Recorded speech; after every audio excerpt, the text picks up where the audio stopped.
And are we recording? We are recording.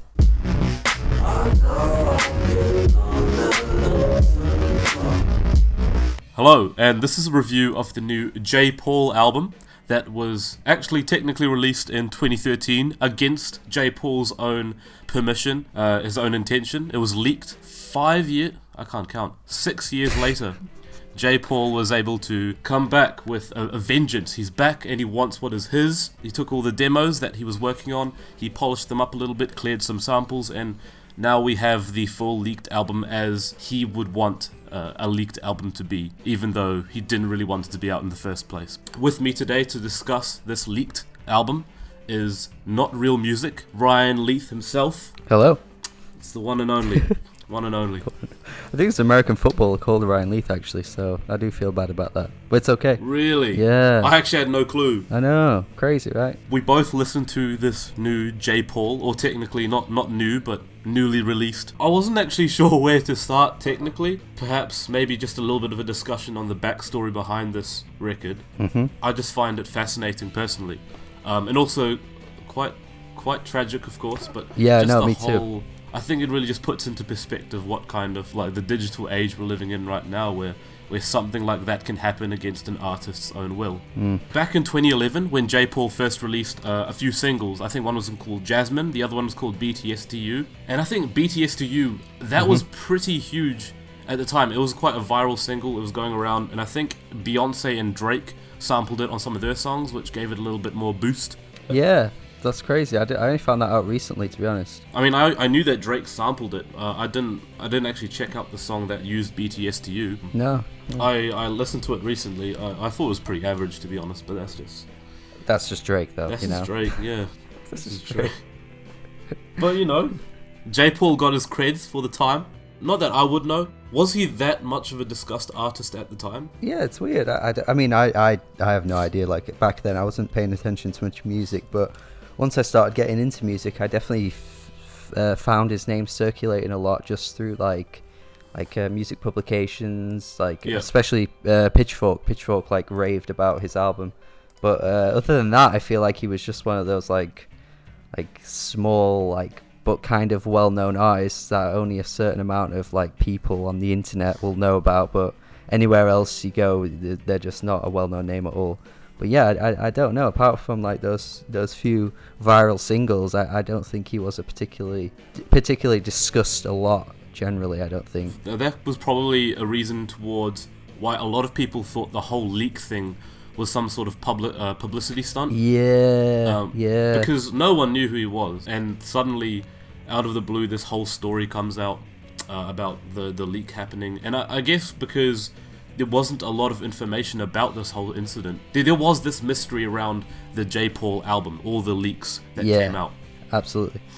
No, it's true. I see why people had those suspicions, though, because leaks happen all the time, but this one seemed to be a huge deal, didn't it? That this was oh my god, it's out there. But I guess because it wasn't finished. And then there was also the fact that we didn't have that much information about it at all. Even years after the thing happened. When I tried to research it, there wasn't actually any confirmation as to what J. Paul was all about. I actually checked his Twitter recently, and there was a tweet back in 2013 where he's like, just so you know, the leak that was up on Bandcamp is not mine. The person behind it isn't me. There will be more information on this cleared up, and it never got cleared up. If I looked at the replies, and my god, bro, we're still waiting. We're still waiting. So it's 2018, man. Where you at? Yeah, I remember listening to it just out of pure curiosity. Not exactly. Well, I was very intrigued by the very overwhelming cover. A lot of people think it's quite tacky, but I like it. I think it's very colourful. I think it's creative. I think it sort of represents the music well, very eclectic, just a lot of things happening at once. Yeah, I get you. So I listened to it, and it definitely sounded like a leak, songs that were unfinished. I'm not sure how to describe the sounds, but I noticed that the bass will actually phase out the rest of the song sometimes, so the vocals will kind of sound as if it's skipping a little bit. I think the raw quality was what made it endearing in a way. Yeah. It is this eager, youthful energy to it that it actually sounds like there's some dude that really wanted to put together some jams in his spare time just for fun. Even if it's unfinished, there's a nice artfulness. It sounds so refreshingly genuine. I mean, I actually didn't hear the initial like leak, but this is actually my like first time listening to what this J Paul guy has created. So I think this version is actually really quite cool, honestly. Like I can't compare it to what it initially sounded like, but I imagine it's quite a bit different at this point. I do think that creates a nice difference of perspective as like I'm someone who's heard the original leaks, and you're coming into this new version, well, this fresher, cleaned up version with a fresher mind. Had you heard J Paul's singles beforehand, or was this like your like hard stop, your first experience with the whole thing? I think I'd only heard the BTSTU. I think I'd only heard that track because, again, like through sites like Pitchfork, I'm sure they had it on there. Like they did a decade so far list in like 2014. I'm sure it was on there somewhere. So I was just like, okay, who's this guy? And then I checked it out and I thought, this is okay, I suppose, but never really thought to myself, I'm ever going to listen to this guy again or ever going to dig deeper into what he's done. So I think it was a huge surprise for everyone to see him just kind of like return the other day. It's kind of weird. Yeah. Like a lot of people just thought, he's not coming back. He's not coming back. Yeah, I'm sure Anthony Fantano even said it as well. It's like, J Paul's never said it. Just close that door. Like, that's not going to open again. But yeah, it's just funny. There's actually not too much difference between what the original leak was and what this collection of was. The only differences are quite slight. The song Crush, a guitar solo was removed. Some vocals are re-recorded. Some of the mixing is a little bit smoother. The song Garden of Paradise is now just an instrumental. Right. For the most part, I think J. Paul was able to clear a lot of the samples and just clean up some of the songs.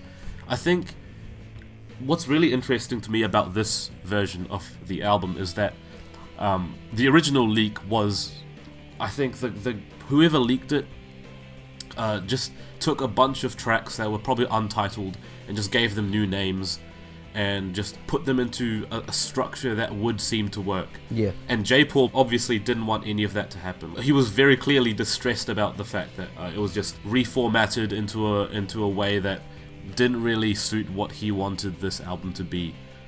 So it's weird, it's just fascinating to me that years onward, I have a feeling that maybe he does in a way respect the fact that a lot of people now appreciate his work in this leaked, unintentional form.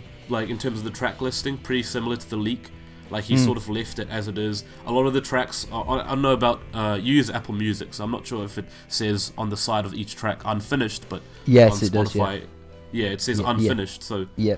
Clearly these tracks aren't in their top form. No, but I think it's closer to what he wanted than it initially was. So yeah. It's as close as anyway. So too. I do reckon that maybe Jay did want these songs to perhaps take a different form to the way that we know them now. And as well as that, I think he's kind of just like, not capitalizing, but sort of like understanding the way, like how things work in the internet era as well. Like he can just put this out there and you'll get a lot of traction and it'll do well, you know what I mean, through streaming and stuff like that. Whereas back when it initially got leaked, perhaps he was just really unhappy and maybe he wanted to do like an official release, whereas now today you can just drop an album at any time, like Beyonce, Death Grips, you know, Frank Ocean, and it's like, yeah, this will cause the internet to go a bit crazy and people will catch on to it and find out about it. What did you think of the songs themselves? Yeah, this is a cool album, man. Like, I've been really jamming out to some of these tracks. Like how do you say it? Genevieve? Genevieve? Genevieve? Yeah, Genevieve. Oh, what a tune, man! What a fucking tune. that was one of my favorites as well. Yeah, and even though like I could definitely think this would be an issue for some people, where like. I think it is this track in particular where like it just cuts out at points because like it's clearly not finished, so you kind of should expect some little like errors like that. But I don't know, I feel like once it like stops and it comes back in, it really adds to like the feeling of like the song. I can't explain it, but it just kind of makes you like take a pause and then you're back into like dancing again. It's crazy. It's like a deep breath in and then back out again. Yeah. Yeah, there are a lot of songs that sort of have those little pauses in them, and usually that'd be seen as some sort of error or like a distraction from the rest of the song. But I reckon just a fresh charm to the way that the songs just have little bits like that, little splinters. And some of these songs have absolute groove. The song Straight Out of Mumbai. I was gonna say, that one. That's some MIA stuff. That's so good. It has got that groove. I cannot remember if these bits are in the original leak or whether he added these in. I don't think I remember there's like being a saxophone solo in the latter half of the song. Okay. But when that popped in, I ascended. Like the saxophone that popped in for a moment. So smooth, and then at the end there's this Hindu female vocal that just, I don't know why it's there, but it just sounds right. And I think in context, maybe this is kind of a reach, but in context, now knowing that J. Paul is back, like listening to Straight Out of Mumbai, it just hit a little different. Because now knowing that J. Paul's like, he's back and he's ready, it just felt like a very empowering moment. And some of these tracks as well, like his voice doesn't really like his vocals are good and they match the songs, but at times like I'm just kind of listening and I'm thinking this could be not anyone, but it could just be like some kind of like indie singer that you've not really dug into much, but like it really adds like something to it, his voice, to make it sound really like special, and it adds to the songs. It's kind of weird, like it's ordinary, but at the same time it has so much like flair to it. I can't really describe it, but is it like a vocal effect, or is it just the genuine sound of his voice? Just a genuine sound of his voice. Like he could, like, if you were just to play this, you could think, okay, this is just some random indie singer, but at the same time it's like, no, it's not, because he's got so much character to him that he just matches these instrumentals so well and makes it so good. There's this eagerness in his voice, like he's genuinely just having a lot of fun just recording these songs. Now that you've said that, it sort of reminds me of how Carly Rae Jepsen, not that this is like a direct comparison between their music, but in terms of their character as singers, they aren't exactly the most standout singers in terms of like the tone of their voice or whatever, but there's a character to, there's a friendliness, there's a colour to the way that they sing that makes their songs just blossom a little bit more. So I think that's what makes a lot of these shine, even if sometimes the vocals do kind of phase out a little bit because the bass is just popping and buzzing a little bit. And I think Vibin was the one track where I was like, okay, it's a little bit distracting. But that's a good point actually. That one is. What do you think of the track All Night? I don't think that's actually one of the ones I particularly remember. Was it one of the low-key ones? Yeah, towards the end. It's kind of like smooth, but it's good. It's some good stuff. It's a little more low-key, it's a little more trickly, like an aquatic flavour. Yes. I think it deserves its place on there. I think it's a very nice switch up. It just isn't personally one of my favourite tracks, because I do like the tracks that are a little bit more pumping and surging. And No, I agree with that actually. But, you know, I think it's a nice way to kind of switch up what J. Paul is doing. I remember you said earlier that BTSTU, I think it stands for Back to Save the Universe. Damn right he's back. Yeah, he's back to save, he's back and he wants what is his. You said earlier that you listened to it after reading about it, and you said, oh, it's pretty good, but it wasn't exactly like popping out to you like that. Now that you're listening to it in the context of this, what do you think of it now? It's just no, it's so good. It ends out the album perfectly, and I just, that instrumental as well, like the way it kind of like phases in with the chorus, it's got a real cool sound to it. A lot of J. Paul's tracks just have this really explosive creativity to them, and Back to Save the Universe that's the track where I think that's where everything just pops into place, and just the way it starts off with that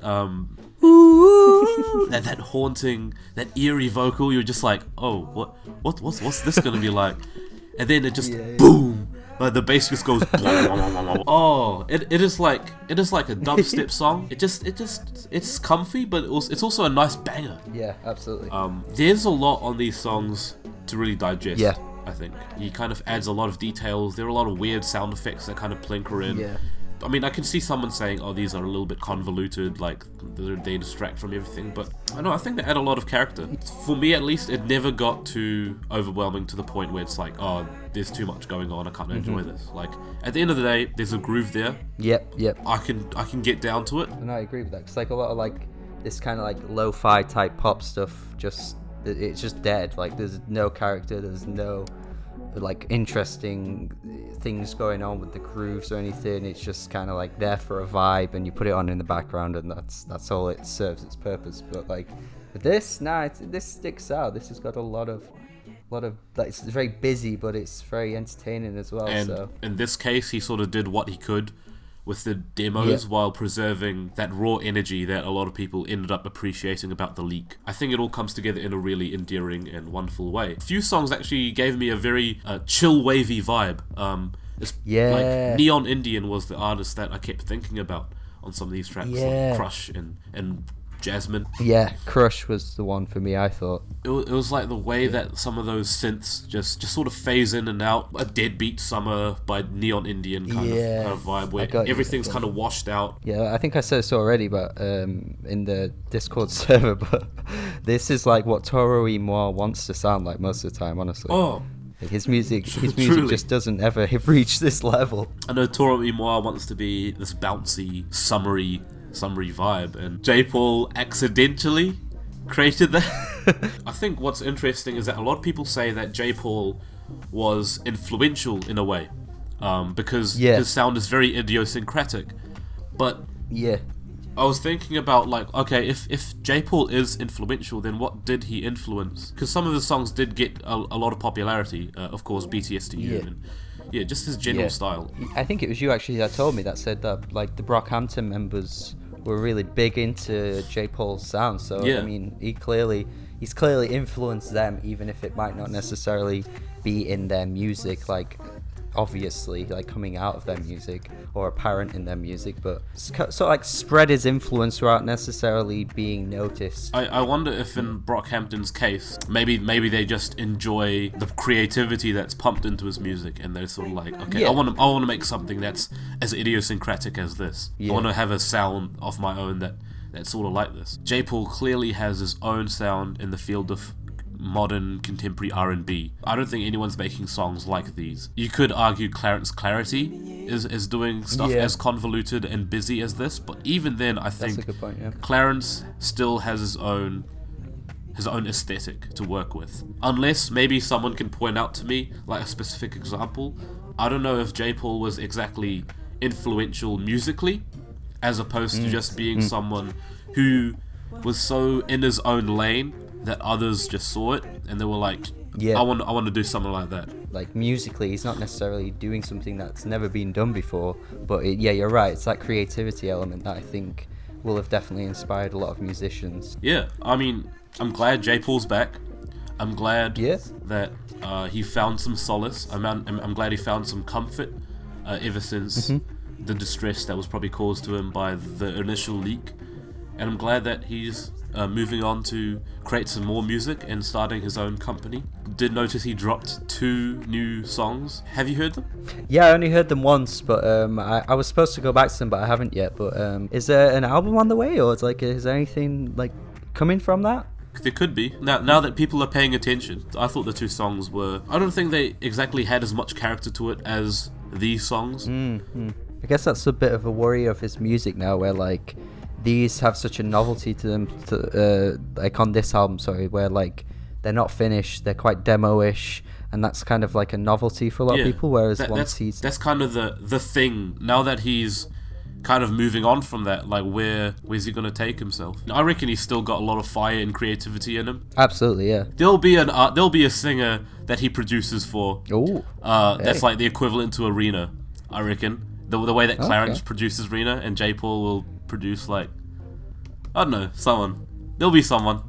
That'd be cool. Will pop up. Yeah, that'd be cool. Hey, that's exciting to think. I hope that happens. Anything else you wanted to add about J. Paul's album over here? No, I think you've either I've said it or you've summed it up better than me throughout this review. I think it's overall I'd say this is a great album. I have a lot of fun with this, to be honest. I'm gonna say that I love the album a lot, despite the fact that it does have a few gaps that kind of comes with the whole presentation of this whole thing. I'd give this a very generous 8 out of 10. Yeah. No, yeah, I'm the same there, yeah. I just kept coming back to these songs, and I was like, damn, I can't believe this guy's back. Yeah. Definitely the perfect time to come out as well. I mean, it's not really summer here in the UK because it never really hits summer, but we can call it summer just for the sake of this album.